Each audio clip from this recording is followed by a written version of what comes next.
vamos a tratar de hacer una exposición de lo que es el cáncer gástrico, más enfocado hacia el manejo quirúrgico, y mostrar algunos resultados de los trabajos que hemos estado haciendo y lo que hacemos nosotros en el hospital en compañía de los estudiantes de la Universidad de Pamplona y los residentes de la Universidad Industrial de Santander, y el apoyo y el equipo multidisciplinario de cirujanos y intensivistas, anestesiólogos, nutricionistas, fisiatras del Hospital Universitario Erasmo Meos. La pregunta es: ¿factible y seguro la gastrectomía laparoscópica en nuestro medio para el tratamiento del cáncer gástrico? Antes de entrar ya en el tema, quiero hacerles una pequeña introducción. Nosotros en el norte de Santander y en Colombia, la mayoría de los cánceres los detectamos de manera avanzada. Como lo podrán ver más adelante en la diapositiva, el 95% de los cánceres que nosotros operamos en el Hospital Universitario Erasmo Meos son avanzados. Esto determina la sobrevida a 5 años de los pacientes. Es decir, si los detectamos en la fase temprana, la sobrevida a 5 años es del 95%. Si los detectamos en fase tardía, la sobrevida a 5 años de la mayoría solamente es del 25%. Tratando de mejorar este diagnóstico precoz, los orientales, Asia, específicamente Japón, hace tamizaje poblacional masivo. Sin embargo, este tamizaje poblacional masivo generalmente no es costo efectivo, y para un sistema de salud como el de nosotros, un país en desarrollo, no sería costo efectivo, sería muy costoso. En estos países este tamizaje masivo ha sido exitoso. Ellos diagnostican el 95% de los cánceres en forma temprana. Es algo contrario a lo que nos sucede a nosotros. Entonces, después de muchas revisiones de tema, nosotros, Suramérica, Chile, Venezuela, Colombia y parte de Centroamérica como Costa Rica, que son países en desarrollo, hemos hecho múltiples revisiones para determinar cómo detectamos el cáncer gástrico temprano y qué tamizaje podríamos hacer. Y se ha llegado a la conclusión de hacer tamizaje de una manera selectiva. Es decir, en los pacientes con sospecha, y para hacer de esta manera más costo efectivo y que sea más aplicable a nuestros países en vía de desarrollo.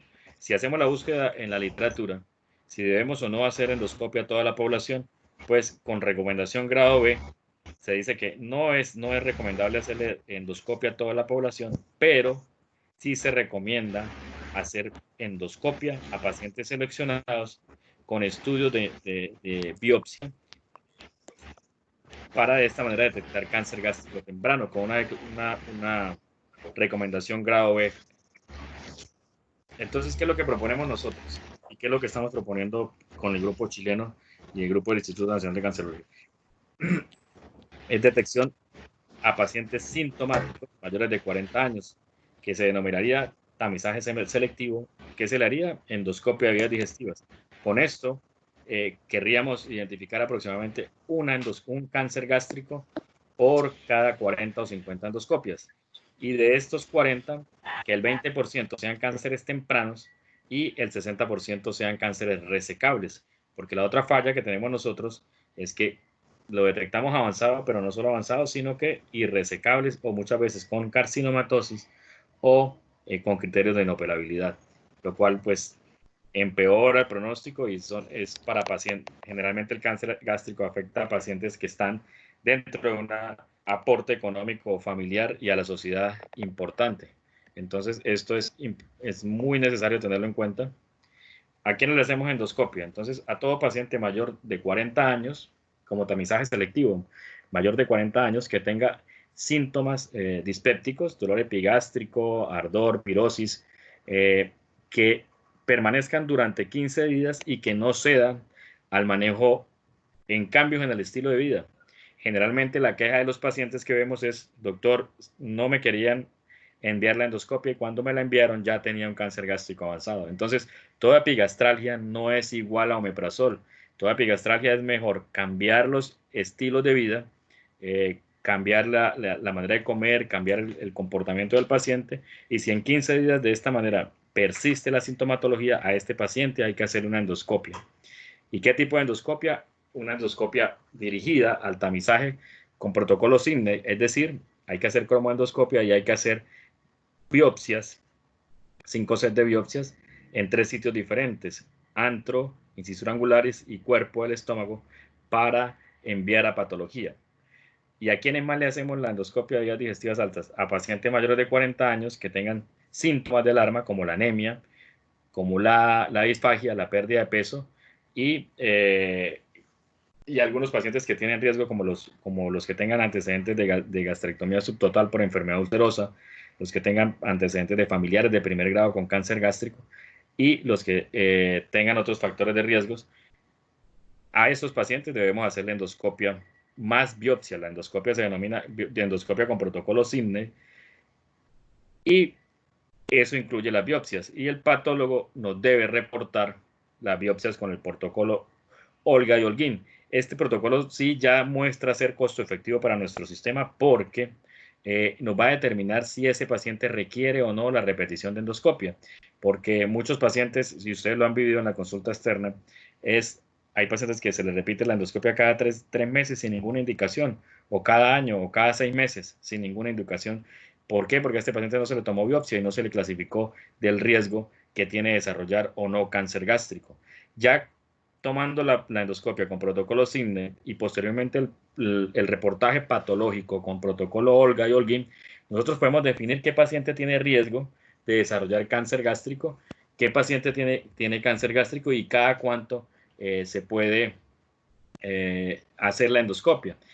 Por ejemplo, un paciente que tenga un Olga de Holguín 0 y que no tenga Helicobacter pylori positivo, pues no se justifica estar dentro del programa. A ese paciente lo sacamos del programa. Es importante la detección siempre del Helicobacter pylori porque recuerden que el Helicobacter pylori actúa según la secuencia de Pelayo y Correa en el cambio de gastritis crónica a gastritis crónica atrófica, después a metaplasia y después a displasia, con una gran influencia en esta parte del Helicobacter pylori. Entonces, este Helicobacter pylori debemos detectarlo siempre. En Europa y Estados Unidos el Helicobacter pylori se tipifica y no se trata todo el Helicobacter pylori.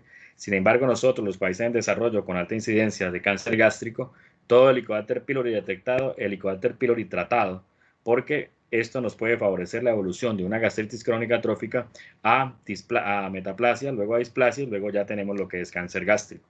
¿De acuerdo? Por ejemplo, un Olga de Holguín 0 con Helicobacter pylori negativo, pero que tiene familiar directo de cáncer gástrico, familiar directo de primera línea, o sea, el papá o los hermanos con cáncer gástrico, lo que hay que hacer es endoscopia. Si le sale Olga de Holguín 0, la endoscopia debe hacerse cada 5 años.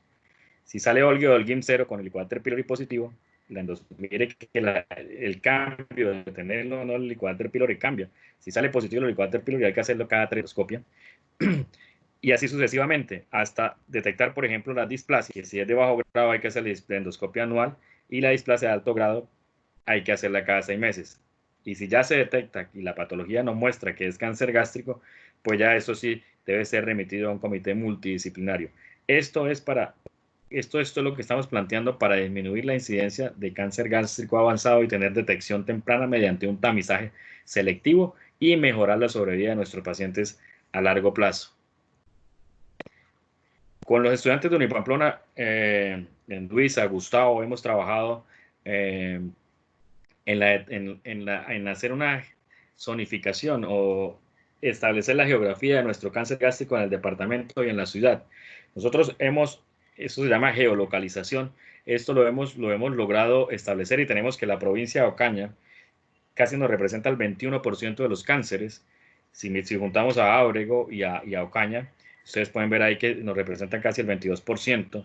Otro sitio importante es la región de Pamplona. Si sumamos Pamplona, Pamplonita, Cucutilla, nos van a dar un porcentaje significativo. Y la parte zonal y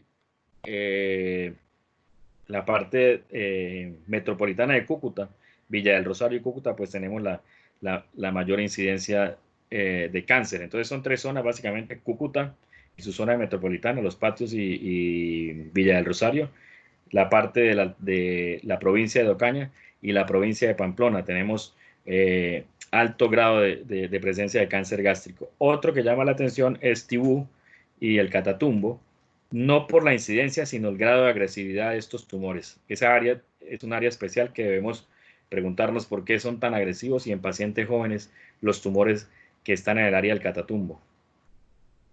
Dentro de la ciudad hemos zonificado, bueno, hemos geolocalizado las zonas con mayor incidencia de cáncer gástrico y esas son las que están circundando el aeropuerto.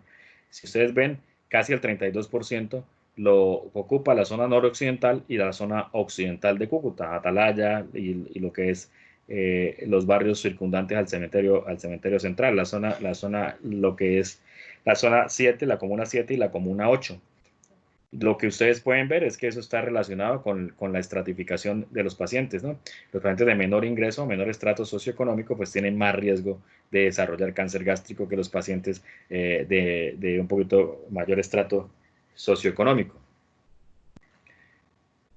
Cuando entramos a hablar de cáncer gástrico, pues vamos a determinar la ubicación para determinar la cirugía. Siempre le digo a los estudiantes, hay una clasificación que es la clasificación de Lauren, que es la clasificación histológica del cáncer, y nos va a determinar dos cosas, el cáncer gástrico de tipo difuso y el cáncer gástrico de tipo intestinal.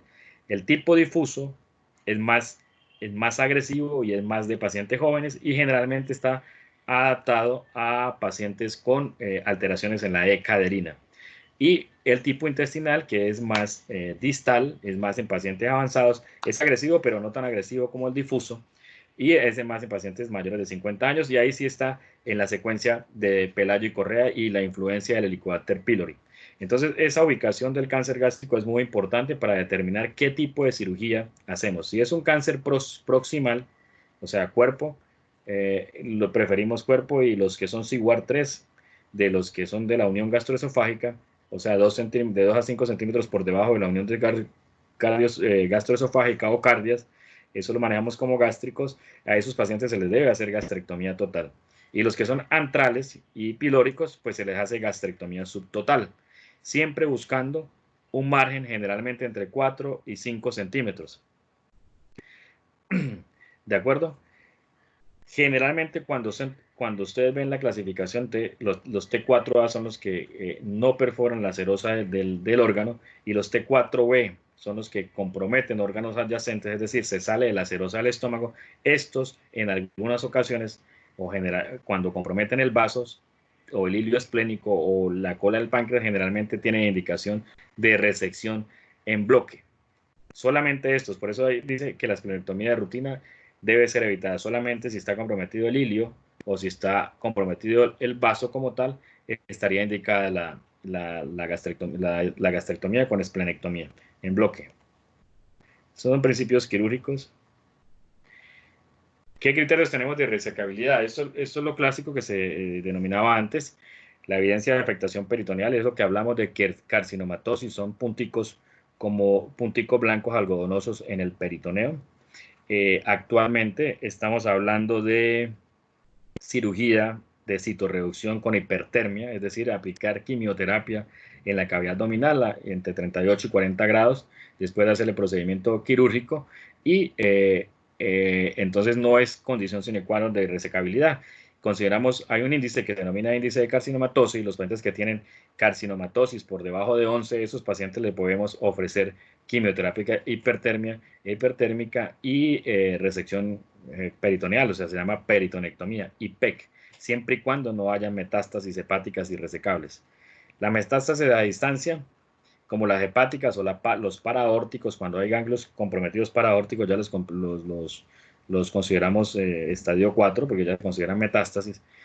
¿A dónde hace más frecuentemente metástasis el cáncer gástrico? Al hígado y posteriormente a pulmones. Si ya tenemos un paciente con metástasis irresecables, más de 3 metástasis hepáticas y pulmonares, pues ese paciente sería irresecable, entra manejo paliativo.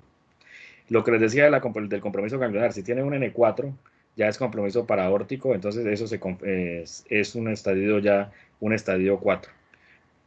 Cuando hay compromiso de estructuras vasculares, de grandes vasos, por ejemplo, que esté comprometida la hepática común, que no se puede resecar, la hepática propiamente dicha, estos criterios son de irresecabilidad. Muchas veces hacen envolturas sobre la aorta por el compromiso ganglionar, entonces estos pacientes ya serían irresecables, solamente se haría algún tipo de resección paliativa, solamente en urgencias quirúrgicas como la hemorragia o la obstrucción, pero en estas cuando hacemos cirugías paliativas vamos únicamente a resecar lo que se pueda del tumor para resolver la urgencia vital del paciente. En estos pacientes no se les va a hacer vaciamiento ganglionar, sino se les hace la resección del tumor y del segmento que esté afectado.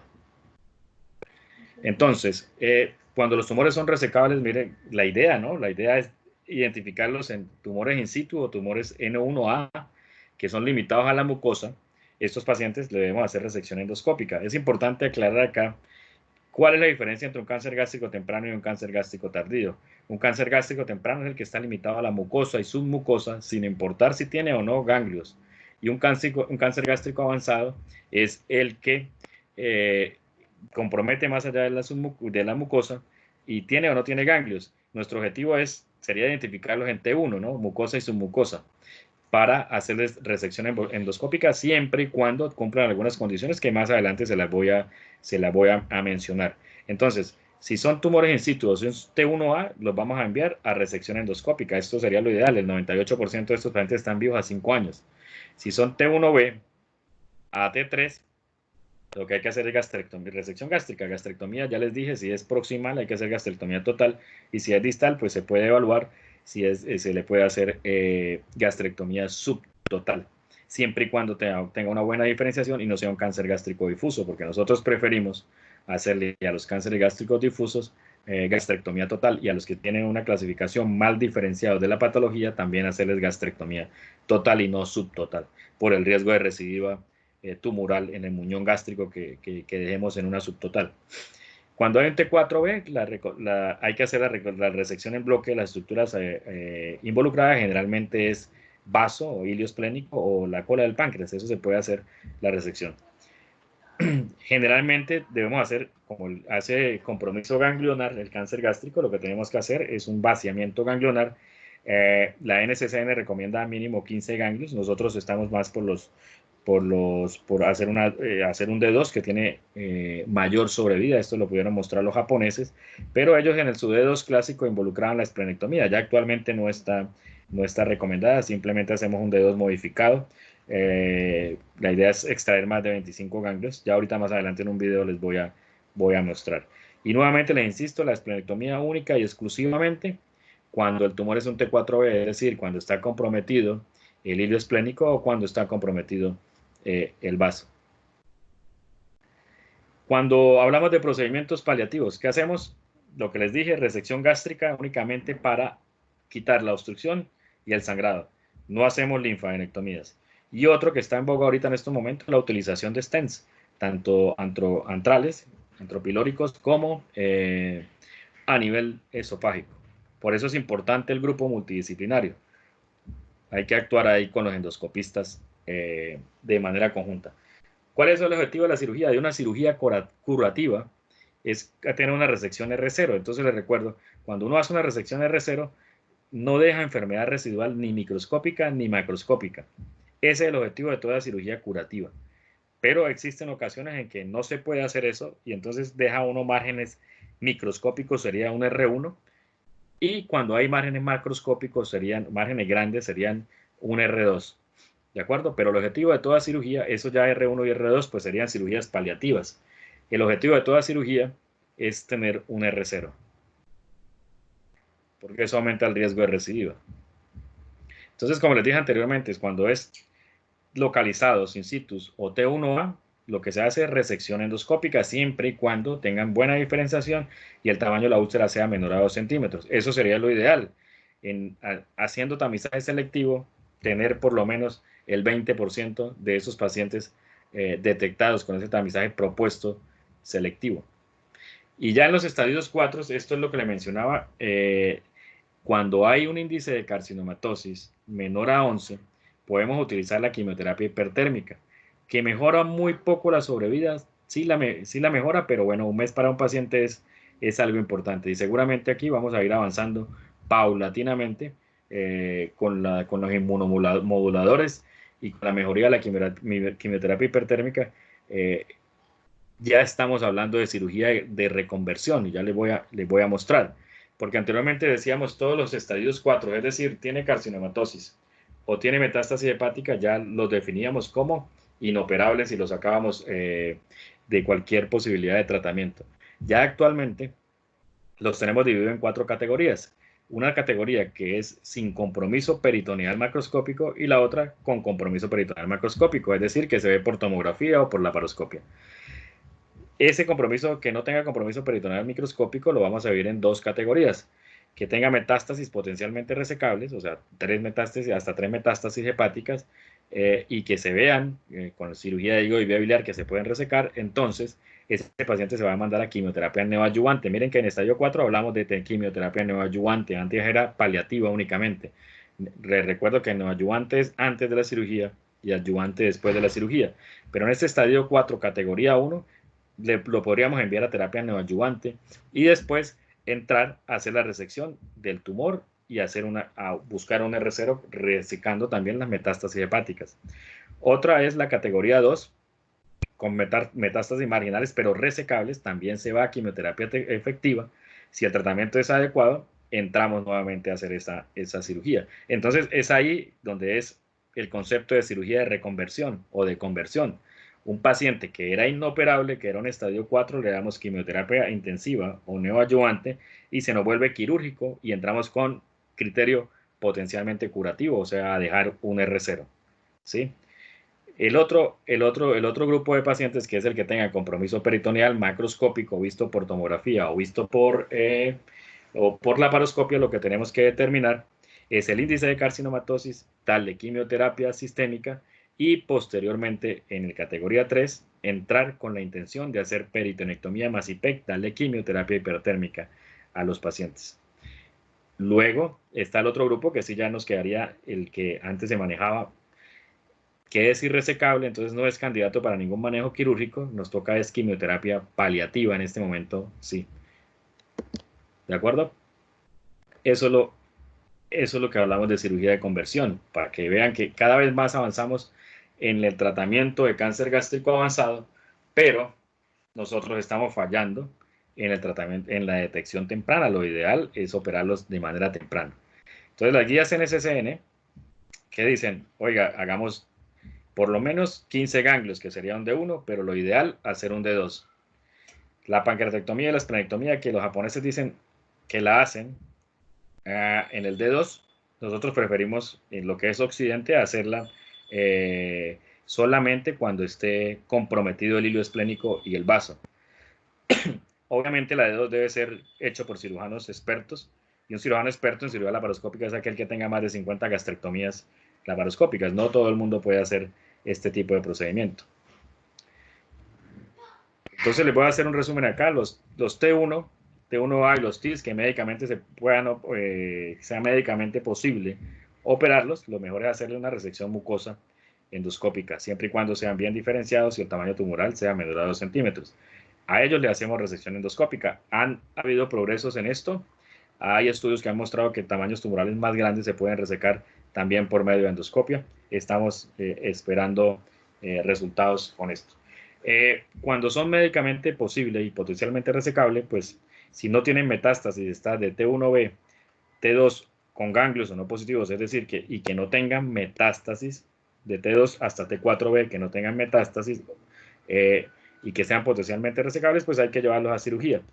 Hay estudios que han mostrado, actualmente, se utiliza la quimio y la radioterapia neoadyuvante en pacientes con carcinomas de la unión gastroesofágica, pero esto ya es otro tema, estamos totalmente gástricos. Entonces, en los carcinomas de la unión gastroesofágica se puede usar la quimio y la radioterapia con buenos resultados. En los más distales no se ha demostrado que la quimio y radio anteriormente sea mejor que operarlos y luego darle adyuvancia. ¿De acuerdo? Y con metástasis, pues ya nos vamos a lo que es cirugía de reconversión. Si el paciente no es posible por antecedentes médicos o porque no es resecable, con M0 pues lo mandamos a quimio y radioterapia paliativa. Y si médicamente no se puede operar, o sea, con antecedentes cuando la evaluación de Karnofsky y otras escalas dan que la mortalidad es mucho más alta operándolo que no operándolo, pues nos dedicamos a hacer paliación únicamente. Ya nos dedicamos a la ortotanasia, a hacerle una muerte digna al paciente.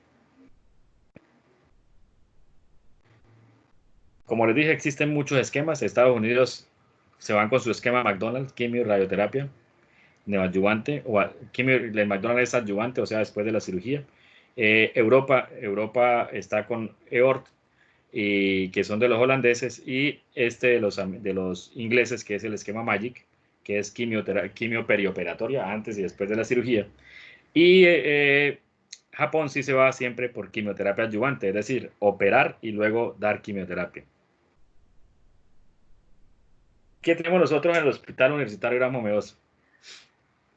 Nosotros venimos desde el 2014, que llegamos un grupo multidisciplinario y estamos trabajando en el manejo quirúrgico por laparoscopia mínimamente invasivo de los cánceres gástricos en el departamento. Nos hemos preguntado, ¿es factible o no hacerlo con nosotros? Entonces vamos a mostrar nuestros resultados. ¿Qué exige, qué exige una cirugía oncológica para cáncer gástrico? Que el perioperatorio sea hecho por un grupo multidisciplinario, es decir, haya una junta multidisciplinaria donde participen oncólogos, radiooncólogos, cirujanos laparoscopistas, cirujanos gastrointestinales, nutrición, hayan estudios de extensión, la tomografía, la endosonografía, la endoscopia, la biopsia, que tengamos un grupo de soporte nutricional. Nosotros tenemos el protocolo de rehabilitación multimodal dentro del hospital. Esto disminuye la morbimortalidad.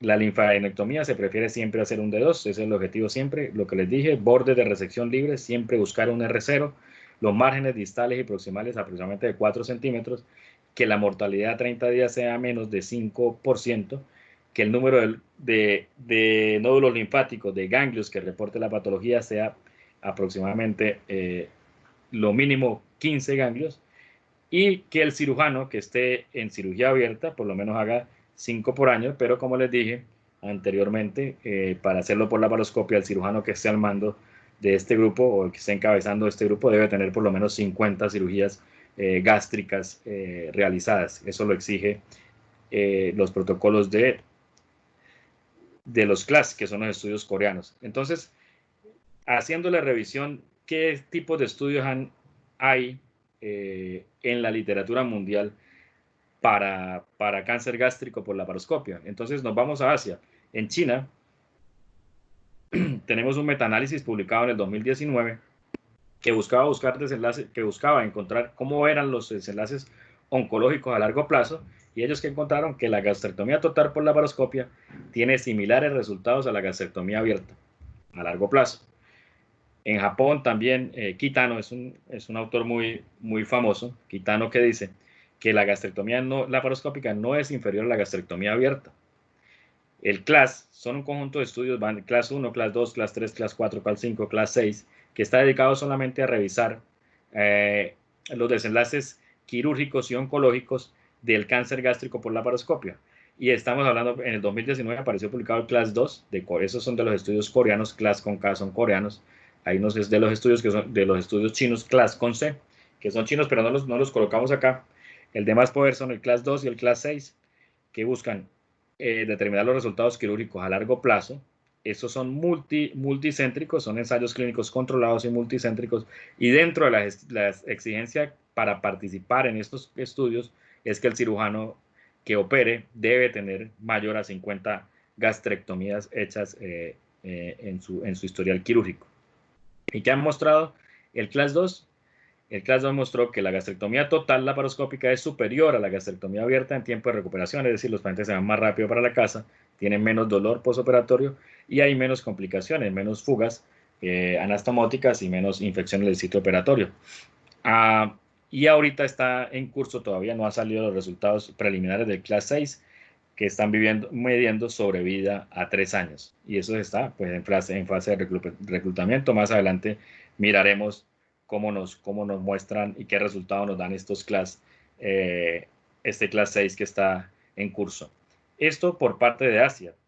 Ahora, ¿qué estamos haciendo en Occidente?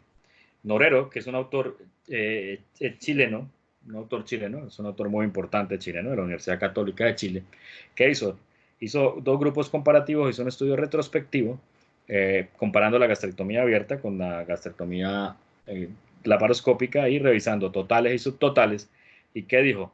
Que hay mejoría de sus indicadores a la sobrevida a corto plazo, a corto plazo aceptable. Ambos resultados oncológicos son similares, tanto abiertas como cerradas, y tenemos el mismo, más recuperación, más rápida, todas las ventajas de la cirugía laparoscópica que se ha mostrado en los diferentes estudios. En el 2015, Kelly en Estados Unidos publicó un estudio de casos y controles que buscaba mirar los desenlaces oncológicos y que mostraron que los resultados son similares tanto en la abierta como en la laparoscopia. Y el estudio brasilero, que también buscó los desenlaces oncológicos, que determinó que no es inferior la gastrectomía laparoscópica a la gastrectomía abierta. Entonces, lo que queremos mostrar es que la parte oncológica no es inferior de la cirugía laparoscópica y la cirugía abierta.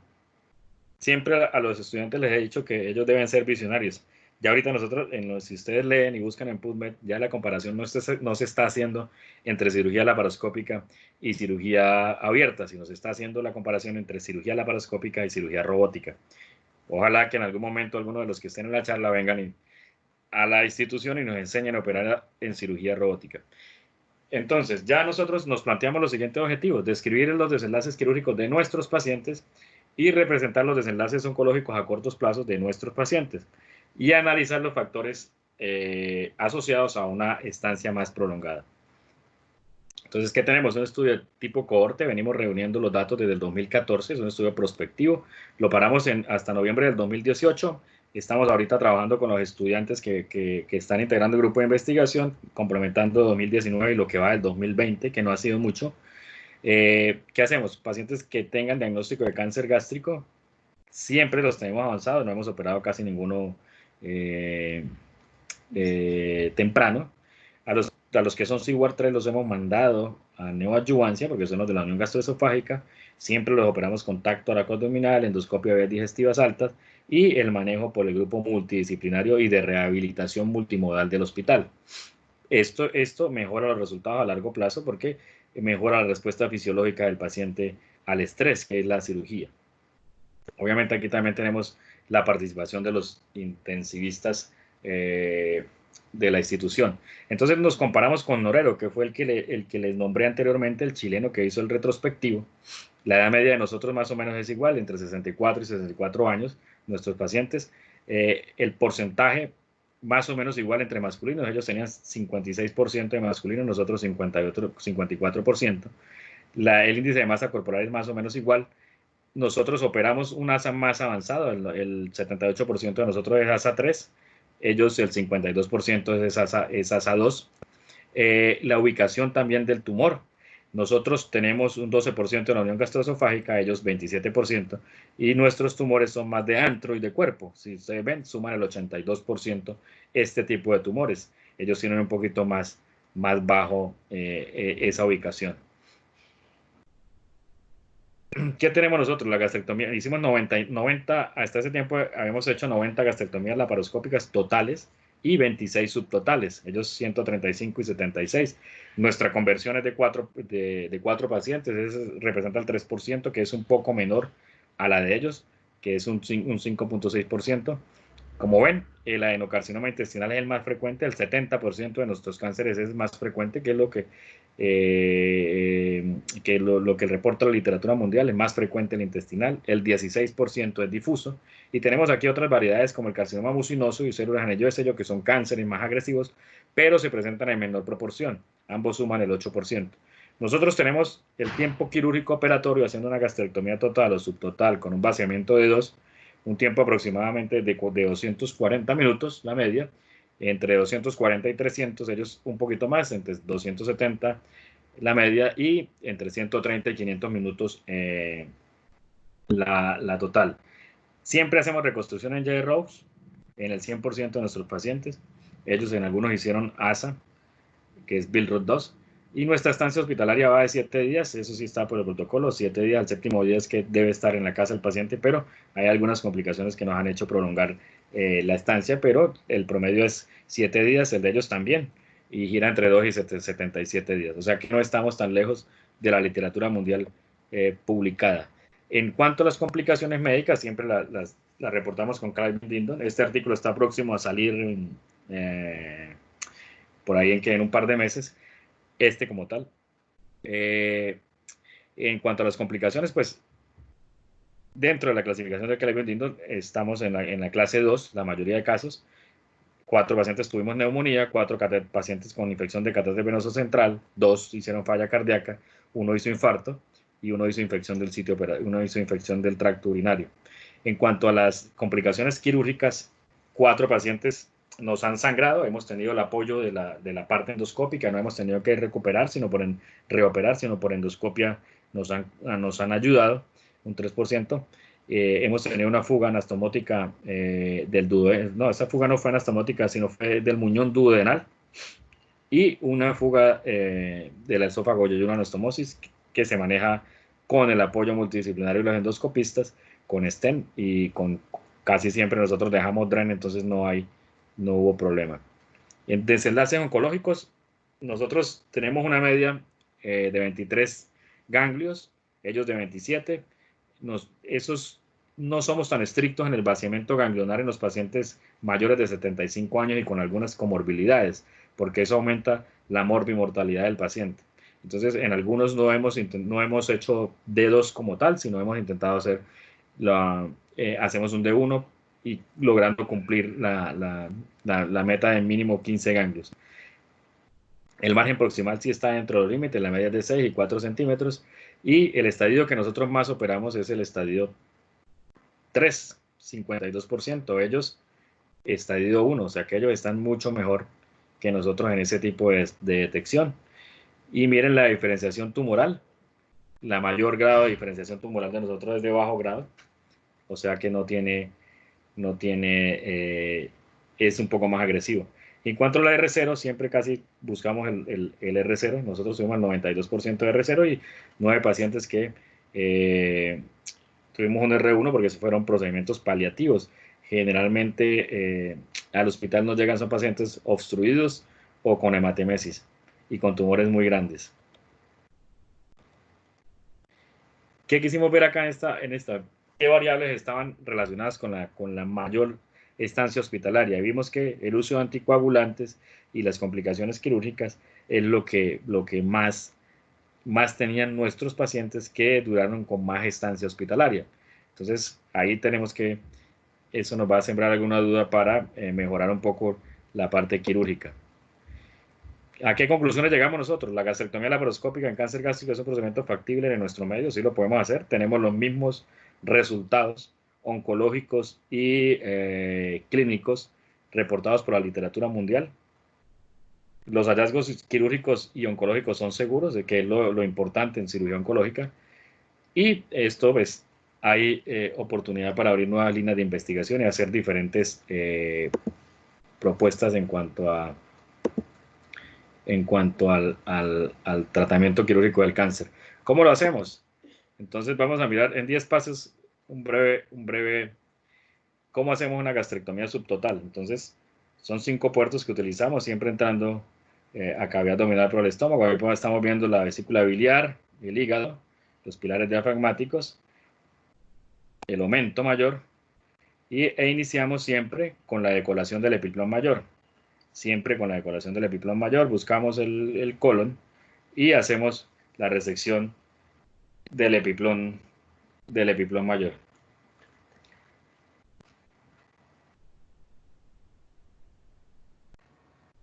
Esto lo hacemos acá en el hospital, son videos nuestros, pues traté de editarle dos, una subtotal y una total, pero en la subtotal explicamos bien cómo hacemos el vaciamiento. Entonces vamos a buscar siempre la arteria gastroduodenal y los vasos. Ahí buscamos la gastroduodenal, que sería nuestro límite, el origen de la arteria gastroepiploica derecha. Ahí, esa arteria gastroepiploica, estamos clipando y haciendo el vaciamiento ganglionar de las respectivas del respectivo vaso. Estos son los vasos gastrolipódicos derechos, tanto la vena como la arteria. Ya están clipadas, las estamos cortando y hemos llevado ya el vaciamiento ganglionar. Ahí proximal a esa arteria está la base del duodeno. Ahí empieza el duodeno y a lo que ven abajo amarillito es el páncreas. Entonces, luego continuamos la disección y el vaciamiento ganglionar para hacer un D2 en gastrectomía subtotal.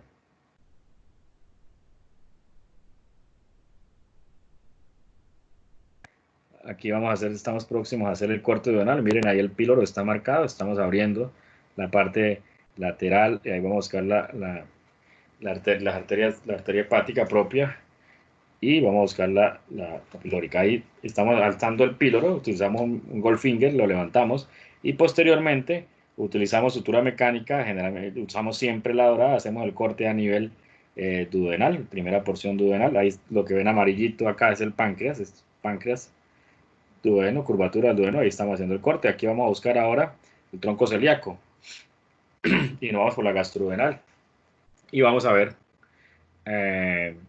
posteriormente el clipaje de la arteria y de la vena gástrica izquierda. Aquí estamos sobre la hepática propia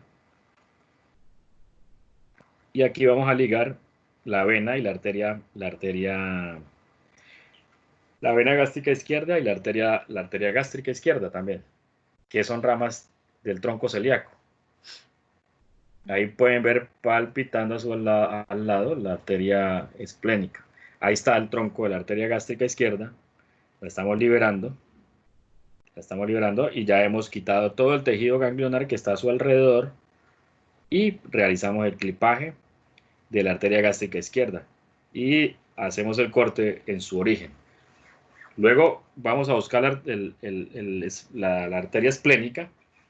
Si esta arteria está comprometida por el tumor, la podemos cortar y podemos hacer la esplenectomía. Pero si la hepática está comprometida, no podemos hacer eso porque comprometemos la irrigación del hígado y pues tenemos mortalidad segura en el posoperatorio. Ahí estamos haciendo la liberación de la hepática, de la arteria esplénica con su respectivo vaciamiento ganglionar, y luego nos vamos para los ganglios paraesofágicos.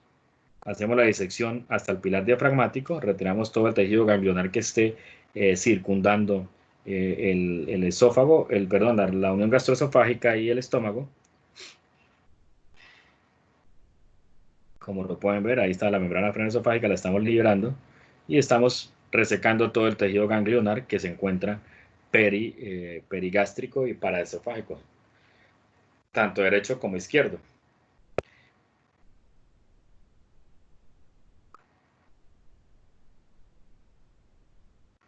Siempre hay que tener algunas consideraciones en la paroscopia. Ahí pueden ver el vaciamiento, está todo por la curvatura menor. Pueden ver el pilar diafragmático izquierdo totalmente resecado, o sea, vaciado, se le ha quitado todo el tejido ganglionar que lo rodea. Y pueden ver la arteria esplénica y el vaciamiento completo de la parte. Siempre revisamos que no esté sangrando nada. Ahora ya definimos el nivel de corte. Esto es una gastrectomía subtotal. Ahí introducimos una sutura mecánica de 60, generalmente de coloración dorada, para hacer la extracción de la pieza quirúrgica y hacer el corte. Dejamos el estómago superior. Eso es una gastrectomía subtotal. Luego retiramos la pieza y hacemos una reconstrucción en J-Roux. Mira que acá se nos ve el ancho del estómago, es siempre importante, y utilizamos 3 grapas. Aquí vamos a hacer la reconstrucción, eso es yeyuno. Vamos a la válvula, al ligamento de Treis, contamos 60 centímetros y a nivel de 10 centímetros cortamos, subimos, ahorita van a ver, ahí estamos cortando el yeyuno a 50 centímetros del Treis. La parte distal se va a subir y se va a anastomosar, se va a unir con el estómago. Esa parte distal la vamos a subir y la vamos a anastomosar con el estómago. Eso es una decisión Y hacemos una anastomosis lateral entre el estómago. Ese es el yeyuno. Introducimos la sutura mecánica.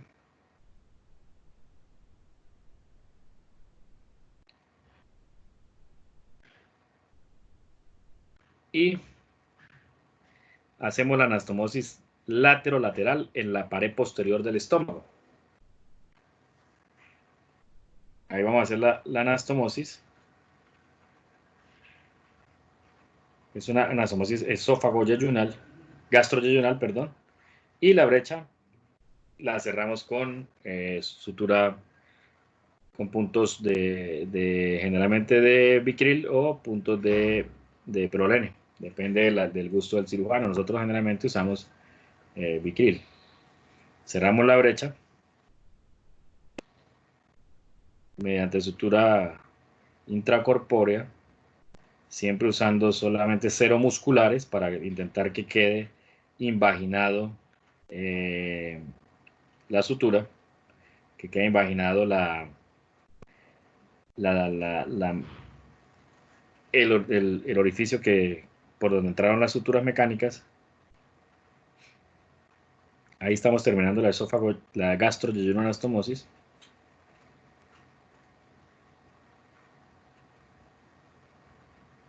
El ayudante se quedó ahí, que es el doctor Labrador, se quedó ahí con la pinza sin moverla.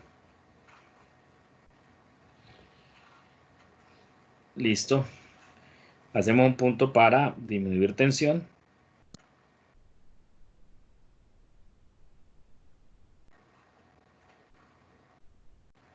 De la anastomosis fijándola. Eso es lo que tiene, es disminuir tensión de la anastomosis. Y luego contamos 60 centímetros nuevamente y hacemos una anastomosis yeyunal lateral. Es decir, unimos el asa que dejamos abajo, biliopancrática, la unimos a una asa alimentaria para formar el asa común después. Una anastomosis lateral con sutura mecánica y ya. Después revisamos, dejamos un dren, revisamos toda la situación y eso es un vaciamiento ganglionar con una gastrectomía subtotal.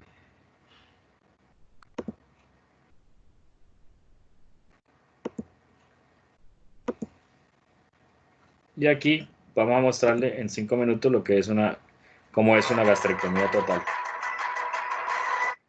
La decolación, como les dije, ya son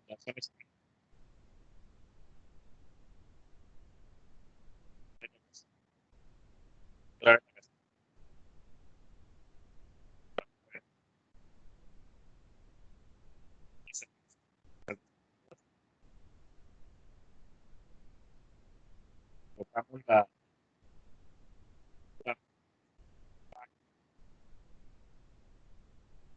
le vamos a hacer el duodenal.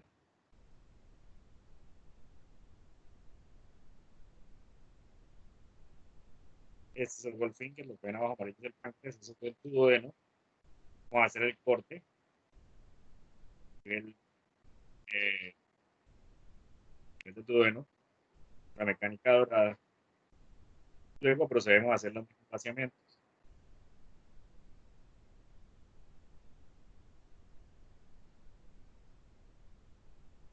Vamos a ver que el páncreas.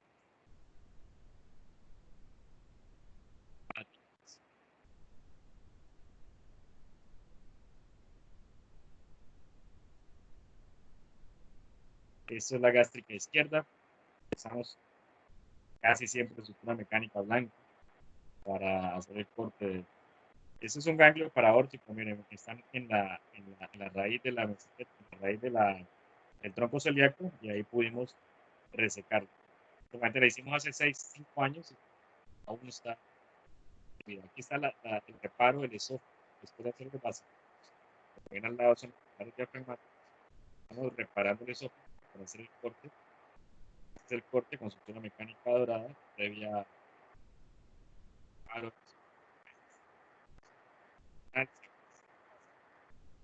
Ya está mal. Vean,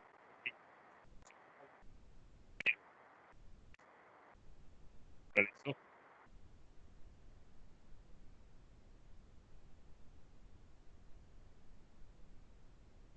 Vamos a vamos a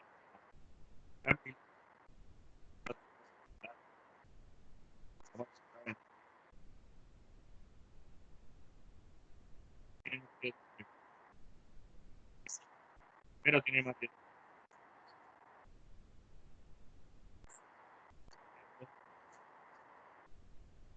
de la esófago. Es muy importante el trabajo en equipo.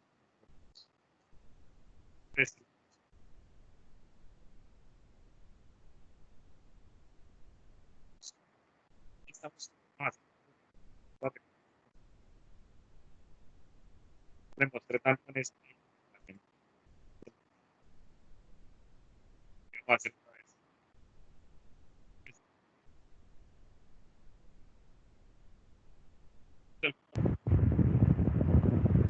vez. Doctor, ¿será que podemos verificar, por favor, nuevamente el sonido? Que se quedó pegado el video y el sonido.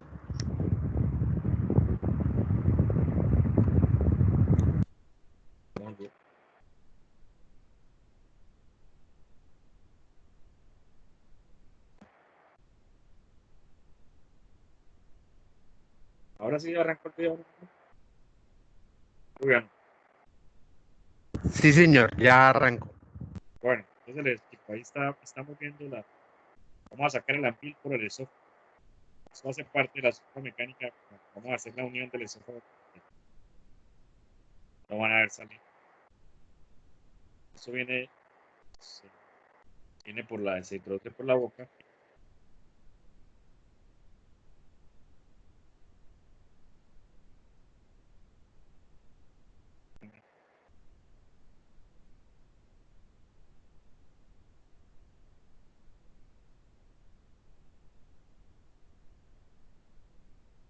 ¿Están viendo?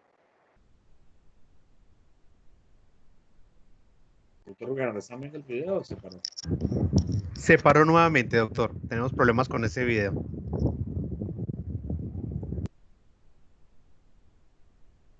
Y ahí siguió o sí se paró. Está corriendo una parte.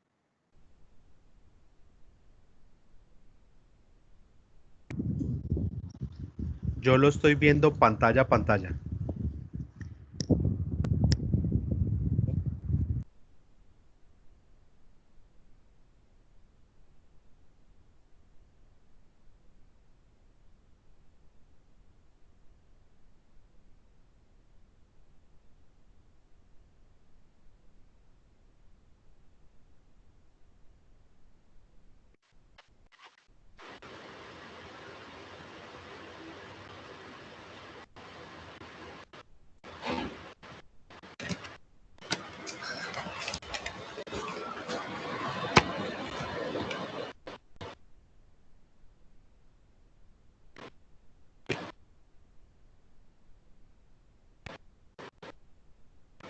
Ahí va bien. Ahí está.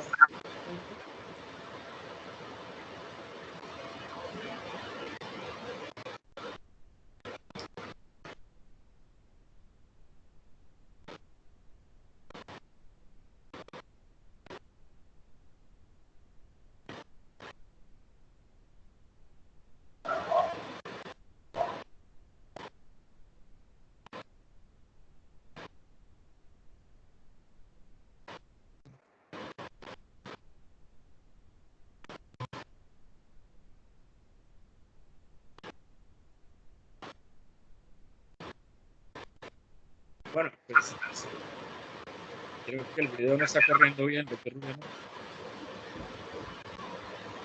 Doctor Rugano.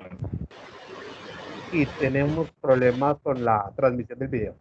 Bueno, pues el anterior video lo vieron. La idea era mostrarle el vaciamiento gástrico, el vaciamiento ganglionar gástrico, y lo que estamos haciendo acá en el hospital Erasmo Meos, mostrarles que el manejo quirúrgico del cáncer gástrico temprano y avanzado por la laparoscopia es factible, que tenemos los mismos resultados de la literatura mundial y que, pues bueno, que invitamos a los estudiantes que nos acompañen a seguir en este proceso de innovación e investigación y de publicaciones en el tema relacionado con el cáncer gástrico. Es importante trabajar en la detección temprana del mismo y en el utilizar técnicas mínimamente invasivas en el manejo de este tipo de procedimientos y avanzar. Aquí nos hace falta todavía avanzar hacia está el proyecto de montar la peritonectomía Magipec para el cáncer gástrico y pues obviamente nos gustaría más operarlos en etapa temprana.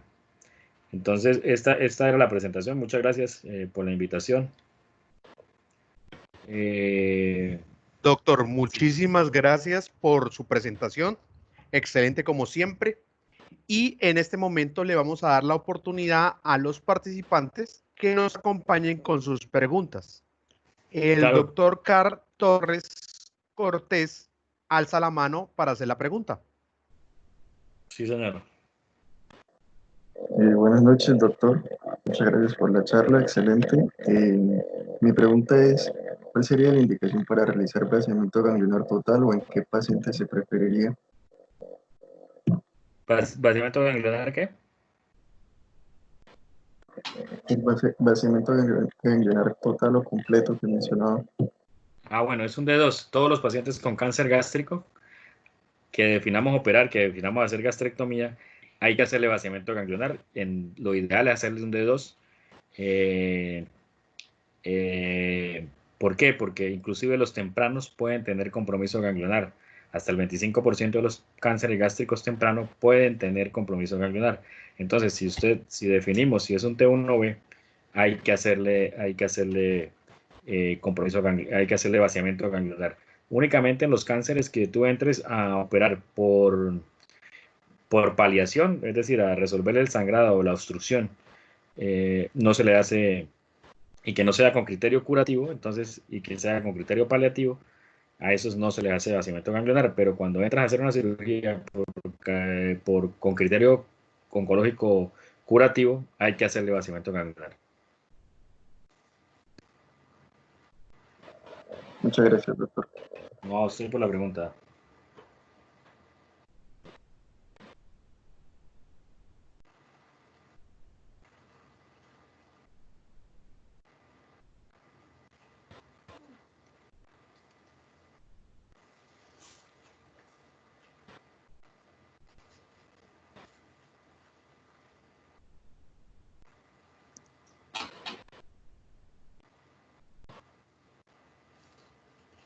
Doc Eider, buenas noches. Sí, señor. Okay. Doc, yo soy médica, estoy trabajando en un primer nivel, ¿sí? Pero, ¿cómo estás? Buenas noches.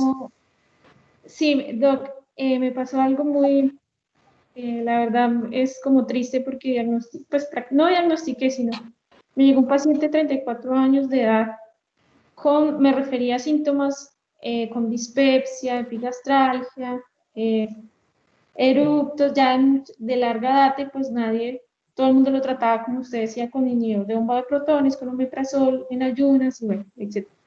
Nunca se le envió una endoscopia, y yo lo que hice, pues como el primer nivel me permite, solo le envié fue una ecografía de abdomen total. En la ecografía que él me trajo cuando ingresó al control, me reportan líquido libre en cavidad.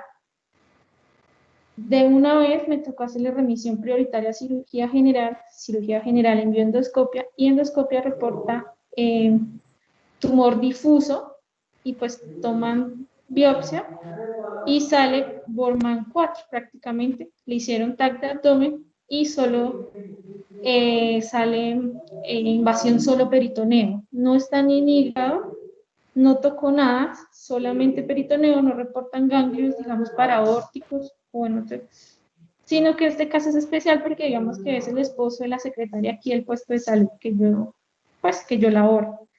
Yo quería preguntarle, pues, que me diera como una guía, pues, ella está muy asustada, fue otra vez el cirujano pues no le ofreció cirugía, sino lo mandaron fue para oncología. ¿Sí? No ha iniciado el tratamiento, pero pues yo quería preguntarle a usted qué tanto, o sea, ¿qué es probabilidad de sobrevida o de vida o a cuántos años o si hay de pronto necesidad, sirva alguna cirugía o ya, como usted decía, que los criterios de que no se puede resecar el tumor es que pase a peritoneo? Sí, esa es una gracias por la pregunta, esa es una de las quejas que dan siempre los pacientes, ¿no? Una demora en el diagnóstico en la toma de la decisión de hacerle la endoscopia. Acuérdense que toda epigastralgia no es igual a omeprazol. Toda epigastralgia hay que estudiarla y darle tratamiento a lo que realmente le está causando la epigastralgia. Ahora, en este caso estamos hablando de un estadio 4, entonces podríamos hablar de cirugía de conversión. Es un paciente joven, es un tumor, lo que tú estás contando es lo que pasa con los pacientes con cáncer gástrico difuso, que es mucho más agresivo que el intestinal. Debe tener alguna alteración en la caerina, es un paciente joven. Lo que hay que hacer es estadificar. La estadificación está porque hay casos de la irresecabilidad. Recuerde que como hace compromiso ganglionar inicialmente, esos pacientes hacen ascitis, pero no todas las ascitis son malignas, hay que estudiarlo. Entonces hay que hacerle la laparoscopia de estadificación, determinar la resecabilidad o no del tumor y clasificarlo dentro del estadio 4, qué categoría es, para ofrecerle quimioterapia y de pronto, si es resecable, hacerle posteriormente cirugía de conversión. Acuérdate que ya solamente los que están muy, muy avanzados, que tienen metástasis irresecables, son los que se pueden ya los que dicta uno que va a quimioterapia paliativa. Pero ahorita hay más opciones, y que no tengamos todavía la hipertermia acá en Cúcuta no quiere decir que en el país no lo hagan o en el resto del mundo no lo hagan. Todavía se puede tener lucha con ese paciente. Se puede ofrecer no irse a tratamiento paliativo inmediatamente, sino que hacerle la laparoscopia de estadificación y completar el tratamiento paliativo. Sin embargo, debes tener en cuenta que es de los cánceres más agresivos y que al estar en un estadio avanzado, la sobrevida a 5 años no es tan promisoria, ¿de acuerdo? Sí se le mejorará la calidad de vida y se le mejorará el pronóstico de vida por allá a 3 años, pero siempre y cuando se haga la clasificación y se le ofrezca el tratamiento adecuado de acuerdo a la categorización del estadio 4. ¿De acuerdo? Entonces yo le sugeriría que hay que mirarlo y hay que hacer una laparoscopia de estadificación para determinar cómo está el peritoneo adentro y qué opciones tendríamos de tratamiento. O sea, la conducta sería la laparoscopia de estadificación. Listo, doctora, muchísimas gracias. Bueno,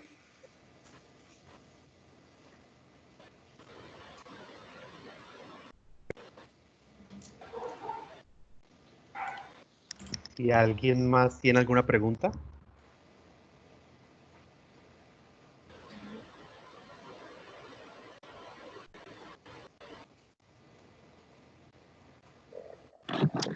Doctor, otra pregunta. ¿Cómo es la expectativa de vida postoperatoria de un paciente que se le reseca parcialmente una porción del estómago versus total? bueno, la expectativa de vida la determina el tamaño tumoral y el estadiaje tumoral. En cuanto a la calidad de vida de los dos, pues el cuerpo termina siempre adaptándose, ¿no?, a las diferentes circunstancias. Eh, es menos mórbida una gastrectomía adaptando de la misma manera a una gastrectomía subtotal a una total. Entonces la sobrevida no tanto la determina el tipo de cirugía, sino la determina más bien la estadificación tumoral.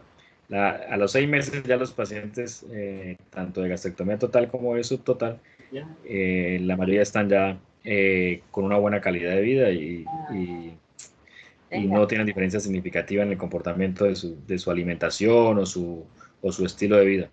Más bien va uno es por el estadiaje tumoral. ¿Me están oyendo? Este es el micrófono, ¿sí?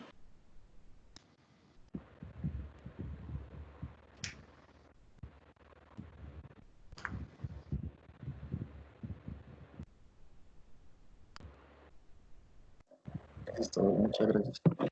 No, tranquilo. Gracias a ustedes por la invitación. Ustedes son los protagonistas. Yo aquí estoy compartiendo las experiencias. Doctor Ender, con esto entonces damos finalización a nuestras tardes de academia, sin antes agradecerle por su participación, por su excelente videoconferencia y agradecer a todos los participantes por la asistencia y esperamos tenerlos pronto en nuestra quinta videoconferencia en 15 días. Muchas gracias, Que doctor tengan Rubiano. una feliz... Muchas gracias, doctor Rubiano, por la invitación y a los estudiantes también. Gracias por la invitación. Estaremos atentos a cuando nos necesiten. Muy amable.